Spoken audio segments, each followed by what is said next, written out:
L'auberge des âmes perdues. Par une nuit d'automne, alors que la brume enveloppait les montagnes, Elias marchait seul sur un sentier escarpé. Son cœur était lourd, écrasé par un poids invisible. Il fuyait un passé qui le hantait depuis 20 ans, un choix qu'il regrettait plus que tout. Le vent soufflait entre les arbres, faisant craquer les branches mortes sous ses pas. Puis, au détour d'un virage, une bâtisse apparut.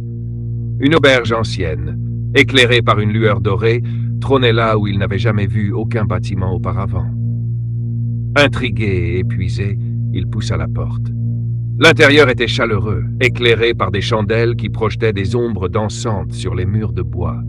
Quelques clients silencieux étaient attablés, leurs visages flous sous la lumière tamisée. Derrière le comptoir, une femme aux longs cheveux argentés le regarda avec un sourire énigmatique.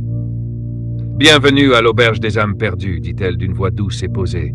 Elias fronça les sourcils. « Je ne connais pas cet endroit. Personne ne le connaît avant d'y entrer. » Elle lui tendit une coupe en argent, remplie d'un liquide sombre. « Cette boisson est pour toi. Bois et tu comprendras. » Une étrange sensation parcourut Elias lorsqu'il prit la coupe. Un goût amer et familier envahit sa bouche, puis tout bascula.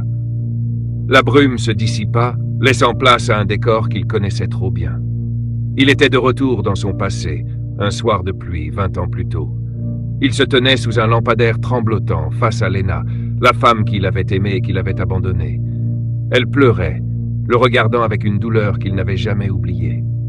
« Elias, s'il te plaît. » Il revivait ce moment avec une clarté terrifiante. Il se souvenait exactement de ce qu'il avait fait. Il l'avait regardée une dernière fois, avait serré les dents, puis s'était retourné sans un mot. Il avait laissé derrière lui l'amour, la tendresse et la possibilité d'un autre avenir. Cette fois-ci, il voulut agir autrement. Il tenta de bouger, d'ouvrir la bouche, de la retenir, mais son corps ne lui obéissait pas. Il était un simple spectateur de son propre passé, condamné à observer son erreur, impuissant. L'angoisse l'envahit. Il voulait crier, s'excuser, changer le cours des choses, mais le temps ne lui offrait pas cette chance. La pluie tombait. Lena s'effondra sur le sol, brisée. Elias, lui, s'éloignait, inconscient du poids qu'il porterait pour le reste de sa vie.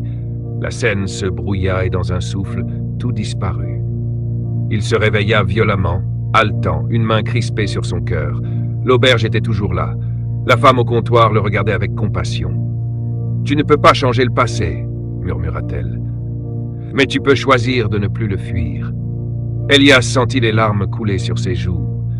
Toute sa vie, il avait fui ce souvenir, évité d'affronter sa culpabilité. Mais il comprenait d'enfin, il ne pourrait jamais revenir en arrière, seulement avancer. D'un pas plus léger, il sortit de l'auberge, une paix nouvelle dans le cœur. Lorsqu'il se retourna pour jeter un dernier regard à l'étrange bâtiment, il n'y avait plus rien. Seule restait la brume, le silence et la certitude qu'il était enfin libre. Les regrets sont des chaînes invisibles qui nous empêchent d'avancer. On ne peut pas changer le passé, mais on peut choisir d'arrêter de fuir. Si cette histoire vous a touché, dites-moi en commentaire, y a-t-il une chose que vous aimeriez dire à votre passé? Abonnez-vous à Raconte-moi pour d'autres histoires fascinantes et activez la cloche pour ne rien manquer. À bientôt pour un nouveau voyage à travers le temps et les émotions. Raconte-moi.